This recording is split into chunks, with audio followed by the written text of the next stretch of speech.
गुजार जनता न्यूज, फक्त बातमीच नाही तर बातमीचा पाठलाग। सत्कार साहेब, आज तुम्ही हरिभाऊ बागडे यांच्या सत्कार सोहळ्याचं आयोजन केले।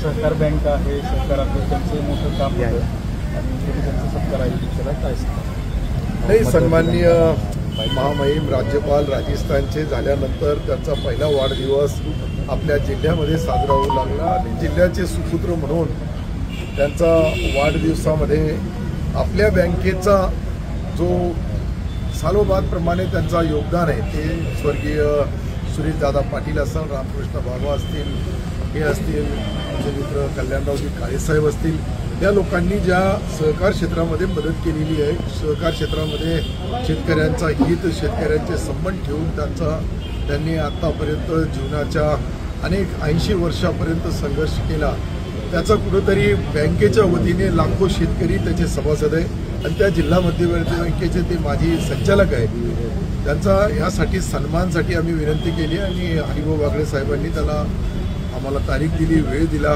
आज त्यांचा सन्मान आणि सत्कार पुऱ्या जिल्ह्याच्या वतीने सर्व पक्षीय आम्ही केला। राज्यात पावसाचा धुमाकूळ सुरू आहे, पण आपल्याला बऱ्यापैकी जिल्ह्याला दिलासा मिळाला असं चित्र आहे। तुम्ही पण आढावा बैठक घेतली? खरं आहे ना, कारण की 15 ऑगस्टच्या पूर्वी आपण पाहिलं तर परिस्थिती गंभीर होती। 15 ऑगस्टच्या नंतर या 4 दिवसामध्ये सातत्याने पाऊस पडला आणि पाऊस पडल्यामुळे शेतकरी थोडाफार समाधानी झाला। काही ठिकाणी नुकसान पण झालेलं आहे, काही ठिकाणी अनेक शेतकरी त्यांच्या शेतामध्ये पाणी गेला, नदीच्या काठावरची काही शेती त्याच्यावर मोठे नुकसान झालेलं आहे। निश्चित मी मुख्यमंत्री महोदयांना, उपमुख्यमंत्री महोदयांना आणि कृषी मंत्र्यांना विनंती केली की आपण ज्या ज्या ठिकाणी नुकसान झालेले असतील त्या ठिकाणी पंचनामा करण्याचे आदेश द्यावे, जेणेकरून शेतकऱ्याला दिलासा मिळेल। दुसरा विषय म्हणजे तुम्ही टंचाईच्या संदर्भात आढावा बैठक घेतली, तर हे पावसाचं प्रमाण आणि दुष्काळ राहतो, अचानकच पाऊस होऊन जातो, त्यामुळे मग शेतकऱ्यांचं नुकसानच होतं। तुम्ही कृषी मंत्री होतात, काय बोलता? नाही, खरं म्हणजे शेतकरी बांधवांच्या ज्या संकट येतो, आसमानी संकट, कधी वेळेवर पाऊस न पडणं, पाऊस पडल्यानंतर जास्त पाऊस पडणं, अशा अनेक अडचणी आणि त्या अडचणीमधून शेतकरी बांधव आपला मार्ग काढतो, रक्त जाळतो, घाम गाळतो आणि आपल्या कष्टाने आमच्या सर्व जनता जनावरांचा पोट भरण्याचा केंद्रबिंदू आमचा शेतकरी बांधवच आहे। कारण की त्याच्या कष्टामुळं आम्ही जो आज आपण पाहतोय की आज जी परिस्थिती आपल्या जिल्ह्यामध्ये काही गावं सोडली तर अनेक गावांमध्ये पावसाचा फायदा झाला।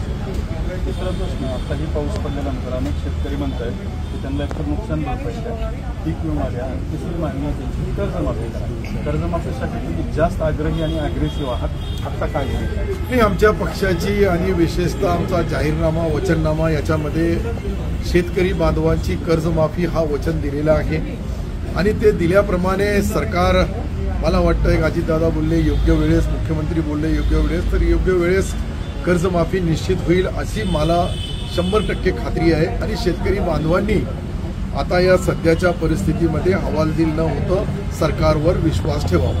अशा कठीण परिस्थितीमध्ये शेतकरी जे आहेत त्या अपेक्षेने बघतात तुमच्याकडे की मंत्रिपदावर या।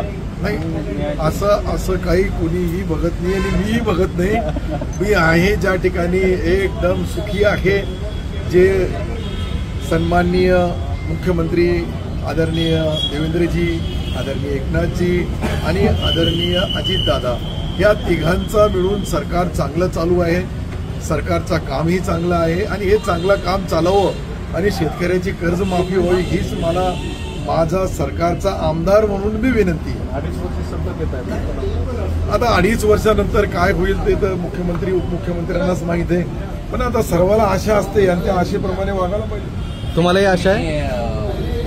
पीक विमा सुरू केला होता 1 रुपयामध्ये, तो बंद केलाय सरकारने आणि 60% घट शेतकऱ्यांनी पीक विम्यामध्ये केली।